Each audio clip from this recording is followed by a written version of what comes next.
Apabila disiasat, lelaki ini mengaku bahawa dia ialah penjelajah waktu yang datang dari masa depan dan kembali ke zaman silam untuk mendapatkan duit yang dibawa ke masa hadapan.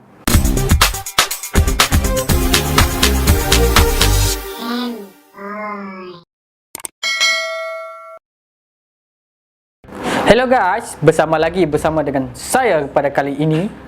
Tajuk kita pada kali ini ialah 5 bukti tentang penjelajah waktu itu wujud. Penjelajah waktu atau time traveller merupakan misteri yang masih belum dirungkai pada masa kini. Walaupun belum ada penjelasan ilmiah yang boleh membuktikan, tetapi sejumlah orang pernah mengaku sebagai penjelajah waktu. Ataupun kejadian pelik yang telah ditemui secara dengan tidak sengaja. Ada beberapa kejadian yang telah menghebohkan masyarakat dunia. Kebanyakan dari mereka mengaku mereka datang dari masa depan dan meramal tentang apa yang akan terjadi di bumi pada masa akan datang. Mari kita kenali 5 bukti tentang penjelajah waktu itu wujud. Nombor 5. Handphone di tahun 1928.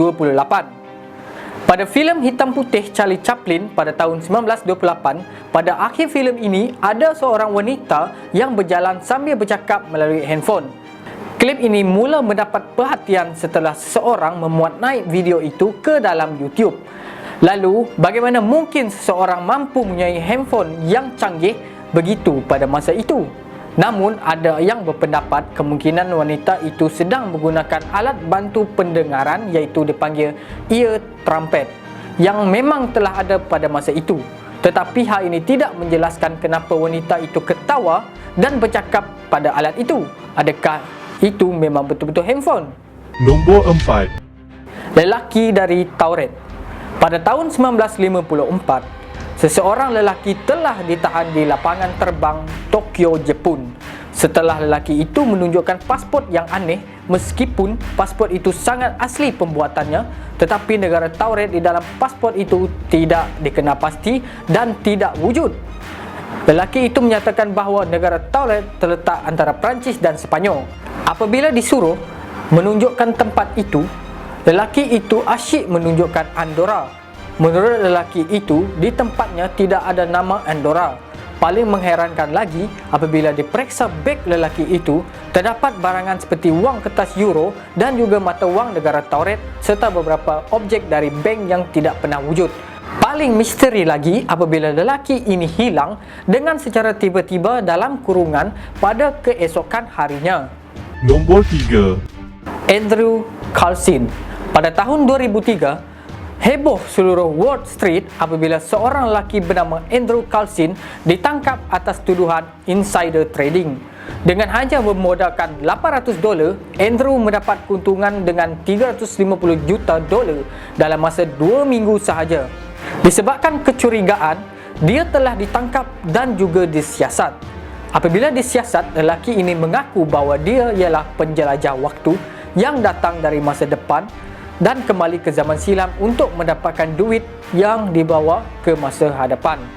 Yang mengherankan lagi, apabila lelaki ini tidak ada data di dalam data penduduk dan pada keesokan harinya, dia menghilang semasa dalam kurungan. Nombor 2. Penjelajah waktu hipster. Jika dilihat sekali pandang, memang tiada yang pelik di dalam gambar hitam putih di dalam gambar website Museum Kanada ini. Keterangan yang ditulis adalah gambar itu merupakan hanya gambar biasa yang diambil semasa hari pembukaan jambatan di situ iaitu di Colombia pada tahun 1940. Tetapi, jika diperhatikan dengan teliti, terdapat beberapa perkara pelik di dalam gambar ini seperti cermin mata hitam, penggunaan baju kot dan model kamera yang digunakan yang merupakan barang yang belum wujud lagi pada masa itu. Siapakah lelaki itu? Adakah dia betul-betul seorang penjelajah waktu? Sehingga kini, lelaki itu disebut sebagai time traveller hipster. Nombor 1. Jam tangan dalam kuburan. Pada bulan Disember 2008, para arkeologi membuka sebuah makam kuno berusia sekitar 400 tahun yang masih belum lagi dibuka ataupun dikaji. Ketika membersihkan makam itu, mereka sangat terkejut apabila menemukan jam tangan moden yang merupakan sangat tidak wujud pada zaman makam itu. Jam itu menunjukkan telah mati pada angka 10.6 Banyak andaian bahawa sudah ada yang membuka makam itu. Tetapi kalau sudah dibuka, kenapa jam itu tidak diambil kembali atau makam tersebut dikenalkan ke seluruh dunia? Mana mungkin jam yang hanya boleh wujud pada 20 tahun ke hadapan boleh ada di dalam makam itu? Okey guys, itu saja video pada kali ini. Jangan lupa subscribe, like dan komen di dalam channel Nengok TV.